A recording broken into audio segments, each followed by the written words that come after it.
Magandang araw mga kababayan. Ako ay si Margo Alson S. Rodriguez. Ako ay magbabasa ng maiksing kwento. Ang title ay Tatlong Baboy.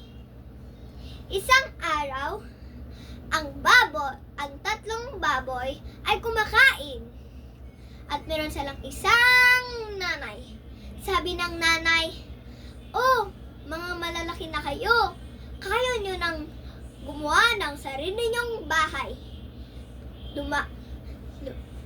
Umalis na sila sa bahay. Sabi ng bunso, "Kuya, ayokong umalis at maghiluway." Sabi ng panganay, "Bunso, hindi pwede. Kasi mga malalaki na tayo at hindi na tayo mga bata." Sabi ng bunso, "Kuya, alam ko na. Gumawa na lang tayo ng bahay na tayong magkapatid."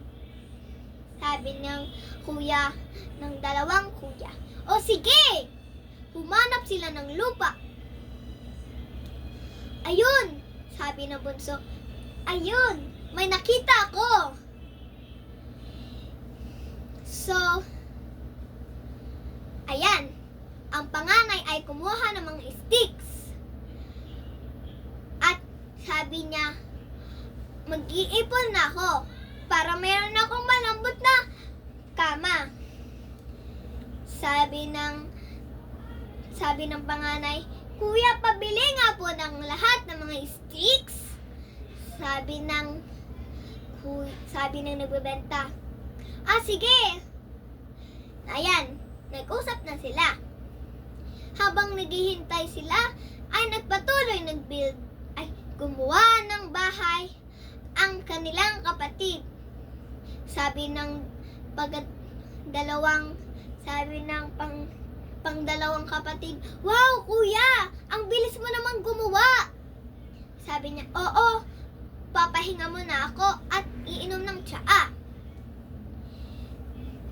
Pagkatapos, sabi ng pangadalawa, "Hay naku, gagawa na nga lang ako hanggang gabi." Sabi ng dalawang kapatid, "Hay naku bunso, ang tagal mo naman dyan. Mga 1 buwan ka na ba dyan?" Sabi ng bunso, "Ano ba yan? Akin yung matibay na bata. At ako ay merong matibay na bahay."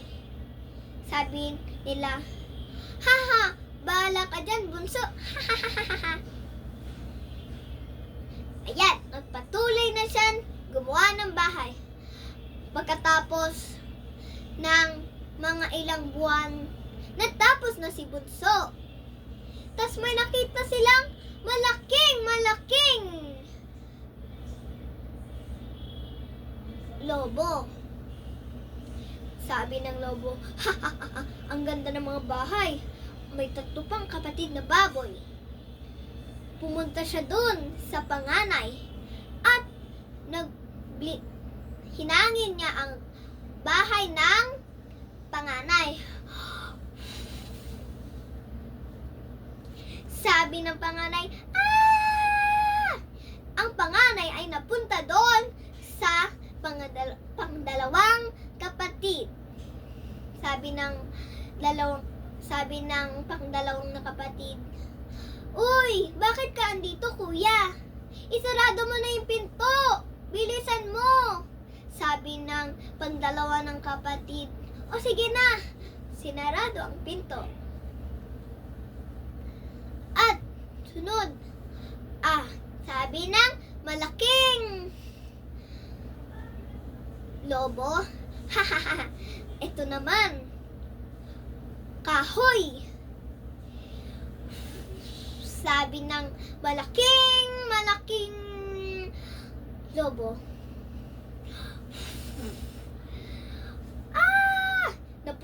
napunta sila sa bunso ng bahay.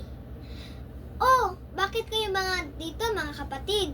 Isarado mo yung pinto, bilis!" Sabi ng bunso, "O sige." Ayan, pumunta na ang malaking lobo doon sa bahay ng bunso.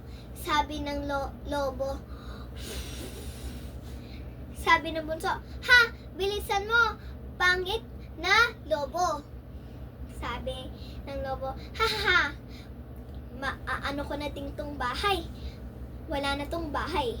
Tingnan mo. Ayaw gumana. Nawalan ng hangin ang lobo. Sabi ng lobo. Sabi ng tatlong kapatid, yun, hindi siya nakapasok. Sabi, nabangon ang malaking bola.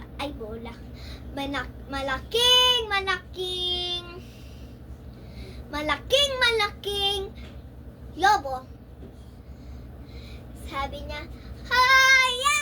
Nautog siya. Aray!